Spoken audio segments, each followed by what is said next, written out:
కడప జిల్లా ప్రొద్దుటూరులో నూతన టీడీపీ కార్యాలయాన్ని ప్రారంభించారు టీడీపీ నాయకులు. సీఎం జగన్ కడప జిల్లా ప్రజలను మోసం చేశారని ఆగ్రహాన్ని వ్యక్తం చేశారు. జగన్ పాలనలో అన్ని వర్గాల ప్రజలు తీవ్రంగా నష్టపోయారని, 10 ఏళ్ల పాటు ఎంపీగా ఉన్న అవినాష్ రెడ్డి పార్లమెంట్ నియోజకవర్గానికి ఏం చేశారో చెప్పాలంటూ ప్రశ్నించారు. అవినాష్ రెడ్డి అవినీతికి, హత్య ఆరోపణలకు పరిమితమయ్యారంటూ ఆరోపించారు. చంద్రబాబు నాయుడు గారు నన్ను అభ్యర్థిగా ప్రకటించారు కదా, ఇంకా మళ్ళా దాంట్లో కొత్తదనం ఏముంది? 40 సంవత్సరాల నుంచి కూడా వైఎస్ కుటుంబం, రాజశేఖర రెడ్డి గారు కానీ, వివేకానంద రెడ్డి గారు కానీ, జగన్మోహన్ రెడ్డి గారు కానీ, ఇప్పుడు అవినాష్ రెడ్డి గారు కానీ వాళ్ళని ఎన్నుకుంటా ఉన్నారు.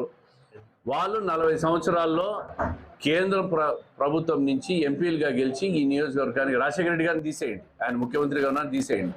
ఆ తర్వాత ఉన్న ఎంపీలు, ముఖ్యంగా అవినాష్ రెడ్డి 10 సంవత్సరాల నుంచి ఎంపీగా ఉన్నాడు. ఈ పార్లమెంట్ నియోజకవర్గానికి ఆయన ఏం చేశాడు, కేంద్రం నుంచి ఏం తెచ్చాడు, ఇది ముఖ్యమైన అజెండా. ఉన్న కడప బెంగళూరు రైల్వే లైన్ కూడా క్యాన్సల్ చేసి దాన్ని రద్దు చేసిన ఘనత ఈ అవినాష్ రెడ్డి గారు. ఎక్కడైనా శాంక్షన్ చేసింది ఉన్నది నడిపించుకొని కొత్త రైల్వేలు అని అడుగుతారు, కానీ ఉన్నది ఊడగొట్టుకొని మళ్ళా కొత్తది తెచ్చుకుంటారు ఎవరైనా. ఈ అవినాష్ రెడ్డి గారు ఏం చెప్పారు?